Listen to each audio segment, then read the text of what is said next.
New Year's resolutions are starting to fade, of course. If you've already abandoned a goal or you're struggling to stick with the goal that you have, you're not alone. Dr. Gary Small is the director of Behavioral Health Breakthrough Therapies at Hackensack Meridian Health. He's a psychiatrist, best-selling author, and one of the world's leading experts on behavior. We say good morning to you, Dr. Small. Good morning. It's great to be on the show. Well, good to have you on. As somebody who's, by the way, diagnosed with and have been diagnosed, and I use the artificial light in the morning with seasonal depression. It's especially appropriate that we have you on right now to talk to us, although we're talking about something different. But why do so many people fail with their New Year's resolutions? It seems that everyone loves to make them, and very few people love to follow them. There are a lot of reasons. I think one of the biggest reasons is people set goals that are unrealistic. I'm going to lose weight. Uh, I'm going to run a marathon. And it doesn't really get down to the specifics and it becomes daunting. And they set themselves up for failure. Yeah. So you could say I'm going to lose weight, but you need to address what the root issues as to why you may have gained weight to begin with. Is that part of it? Of course, you want to ask yourself, why do you want to change? What's motivating you to change? Now, when we make New Year's resolutions, usually we don't give it all that much thought. It's New Year's Eve, which, by the way, is a big pressure for many people who have described it as all the worst Saturday nights rolled into one because you have tremendous expectations. And they haven't really broken it down as to the reason that they want to set a goal or resolution. And now we're almost into February. So people are feeling, oh, I didn't get far enough. Now, what do I do now? So is it too late to restart a resolution, but just to do it the right way? It's never too late. And it really involves some self exploration.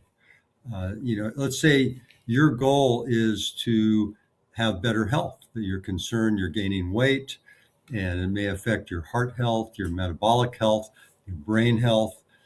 And you ask yourself, well, why am I overweight? Well, I'm just going to eat fewer desserts.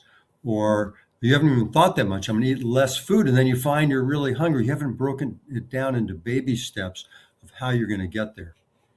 Yeah, having speaking to you as somebody who is half my former body weight, I used to be 360 pounds, and you don't Wow. just get that way by blinking overnight. I'm in my 180s right now, but my Congratulations. thing That's is, great. thank you. It's been a bunch of years, thankfully, but a lot of good help from psychiatrists like yourself who got me there for real. And I found, by the way, going to the psychiatrist helped me even way more than the weight loss centers. You need to address what's in here to work out Well, at everything else. well, Very Ken, important. can we just pause on? Can we Please. pause on Yes. that note? That's an interesting thing. Going to the psychiatrist helped because that meant that you were looking into yourself and what triggers you to eat the wrong food. How can you create habits that make a difference? I think that's the other thing is we want to change, but we don't give ourselves enough time to create the new habits. You can say, I'm going to go jogging tomorrow.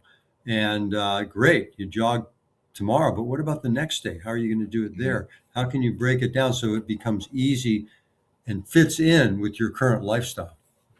And so, doctor, you talk about the SMART goal framework to help reset a resolution. Right. Discuss what that's about. So that's really it's a mnemonic to help you remember how to break down goals for change. So uh, the acronym is SMART. So the S stands for specific. What is your specific goal? You're going to say, well, I'm going to lose 10 pounds in a week. Maybe that's certainly specific, but it may not be realistic. So when you get to specificity, you got to find goals that make sense. Maybe a pound a week would make sense. And that gets to the M, which stands for measurable. How can you measure that goal? And certainly weight makes it easy. But what about other goals? Let's say you want to improve your memory. How are you going to measure that? And there are ways to do that as well. Uh, and A stands for achievable. And I kind of brought this up a bit with the S and the specific, but you have to find goals that will be not so overwhelming, that will make sense. And that will help you to feel good about what you're achieving. If I say I'm going to lose 10 pounds in a day, I'm going to set myself up for failure. I'm going to feel bad. I'm going to have a lot of retribution against myself. Right. If I say it's 1 pound in a week, I get on that scale and I see I've lost it. That feels good. It reinforces it. Now, the R stands for relevant. Does it have meaning in your life? And what is the reason that you want to change? If you're losing weight, sure, a lot of people want to lose weight because they want to look better. They want to fit better in their clothes. That's fine.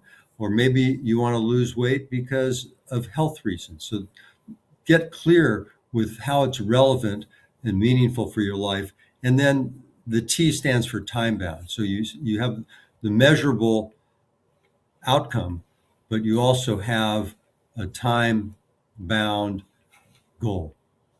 Yes. I mean, I remember going to the psychiatrist, telling the psychiatrist what I wanted to do and what the way I was going to achieve it. And I said, well, I enjoy 2 martinis a day. I'm not going to change that. He said, okay, now you have to make a decision. You're going to lose weight. You're going to drink your 2 martinis a day. It's up to you. So ultimately I stopped drinking 10 years ago. I never looked back, but I gave it up entirely. But it takes somebody to hold up the mirror Yes. and kind of show you what the issues are inside. Doctor, we have about a minute left. I want to make sure we get a website up so people can find out more about your program and more about you, and so they can look into themselves more. Oh, a website? Well, I've written over a dozen books, and you can find out more about that at drgarysmall.com, drgarysmall.com. I love it. I love it. Dr. Gary Small, Director of Behavioral Health Breakthrough Therapies at Hackensack Meridian Health. We appreciate you very much, Doctor. Thank you for coming on, and please come back again. Appreciate it. Thank you.